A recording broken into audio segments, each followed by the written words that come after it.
Heliana tiba di gedung Barreskrim Polri sekitar pukul 9.30 pagi dengan didampingi kuasa hukumnya. Heliana diperiksa oleh penyidik Barreskrim sebagai tersangka kasus ijazah palsu miliknya. Sebelum diperiksa, Heliana mempertanyakan proses verifikasi yang dilakukan KPU saat pencalonan dirinya sebagai anggota DPRD dan juga bupati. Heliana juga mengungkit penerapan KUHP baru dan mengklaim tidak ada yang dirugikan dalam kasus ijazah palsu miliknya. Ijazah S1-nya karena kampus 2024 sudah. Pertama saya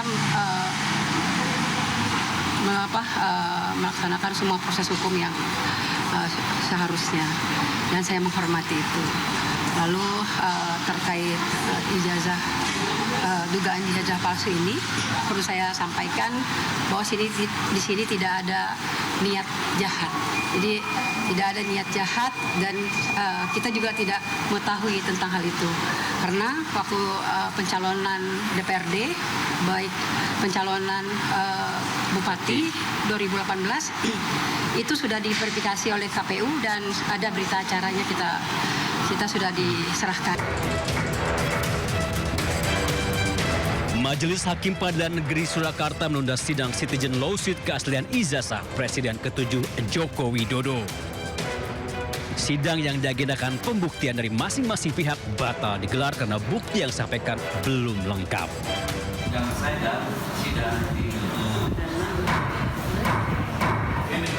Menurut pengacara penggugat M. Taufik, kuasa hukum Jokowi hanya membawa satu bukti berupa kopi file scan laporan polisi 9 terlapor. Tidak pernah di dalam persidangan hari ini dan tadi majelis hakim mengatakan kalau sampai tanggal 13 tidak bisa menunjukkan bukti tambahan artinya memang tidak pernah ada ijazah yang dihadirkan di persidangan. Ya. Sementara itu, kuasa hukum Jokowi telah mengajukan permohonan pinjam pakai barang bukti ijazah Jokowi yang saat ini berada di penyidik Polda Metro Jaya.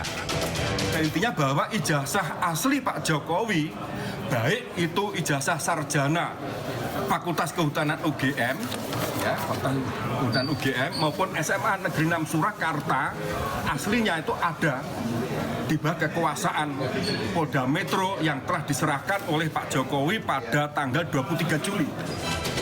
Majelis Hakim menunda sidang hingga 13 Januari 2026. Majelis Hakim juga memberikan kesempatan kepada tergugat maupun penggugat untuk melengkapi bukti surat yang diserahkan. Dari Surakarta, Jawa Tengah, Septiantoro, iNews melaporkan.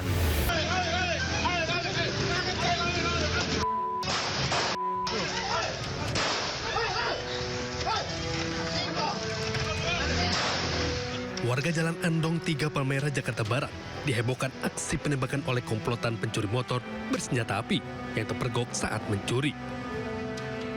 Dari rekaman CCTV, korban yang memergoki motornya dicuri langsung mengejar para pelaku.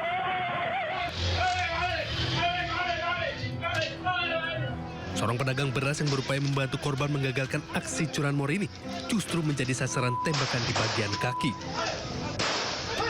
Menurut saksi mata, pelaku yang panik sempat melawan dengan menembakkan senjata api sebanyak 3 kali yang juga mengenai pagar rumah warga.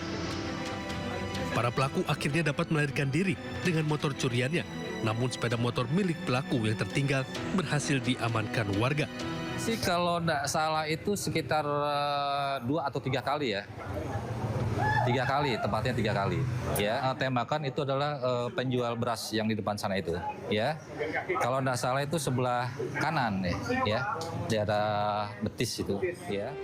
Korban luka tembak saat ini dilarikan ke rumah sakit untuk mendapatkan pertolongan medis. Pihak kepolisian dari Polsek Palmerah dan Satreskrim Polres Metro Jakarta Barat masih menyelidiki peristiwa tersebut.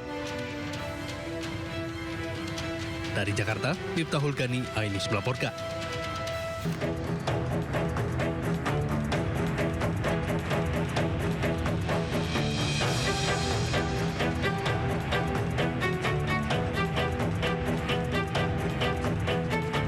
Melihat kunci kontak terpasang di motor seorang pegawai negeri sipil di Kota Parepare, Sulawesi Selatan, nekat mencuri motor. Pencurian ini terjadi di Jalan Andi Makassau, Kota Parepare, Sulawesi Selatan. Pelaku berhasil ditangkap petugas Satreskrim Polres Parepare setelah menerima laporan dari korban. Saat ditangkap, barang bukti sepeda motor curian juga turut diamankan petugas. Pelaku ini baru kali ini melakukan tindak pidana pencurian, motifnya dipakai untuk hari-hari. Itu secara refleks atau sudah direncanakan?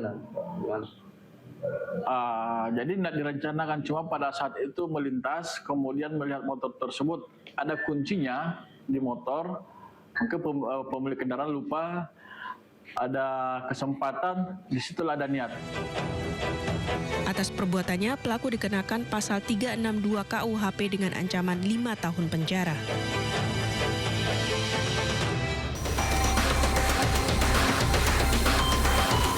Ribuan ton gelondongan kayu berbagai ukuran menumpuk di Desa Pengidam, Kecamatan Banda Pusaka, Kabupaten Aceh Tamiang, Aceh. Kayu-kayu gelondongan itu menumpuk hingga mencapai 5 meter lebih. Tak banyak yang bisa dilakukan oleh warga sekitar.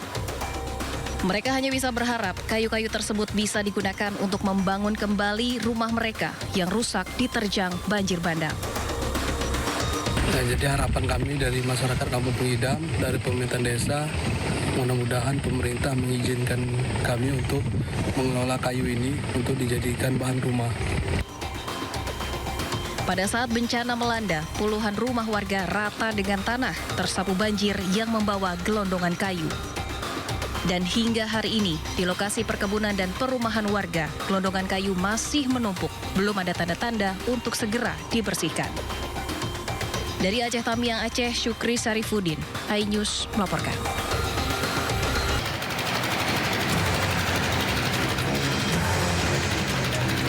Direktorat Tindak Pidana Tertentu Bareskrim Polri menetapkan tersangka dalam kasus pembalakan liar atau illegal logging di Batang Toru, Tapanuli Selatan, Sumatera Utara.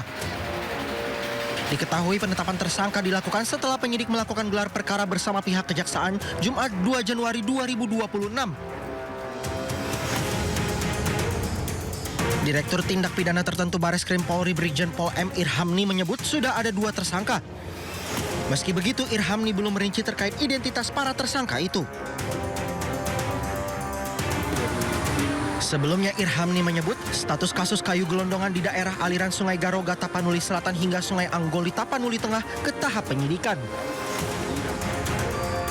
Irhamni juga mengatakan pihaknya bakal menerapkan pasal tindak pidana lingkungan hingga pencucian uang di kasus kayu gelondongan yang diduga menyebabkan banjir dan longsor di Sumatera. Tim Liputan iNews melaporkan.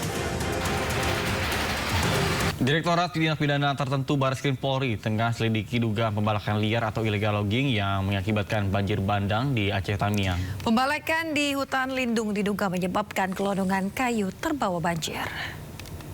Kemungkinan identifikasi kami adalah kegiatan-kegiatan pembukaan lahan di hutan lindung, Serbajadi ataupun Simbang Cenik.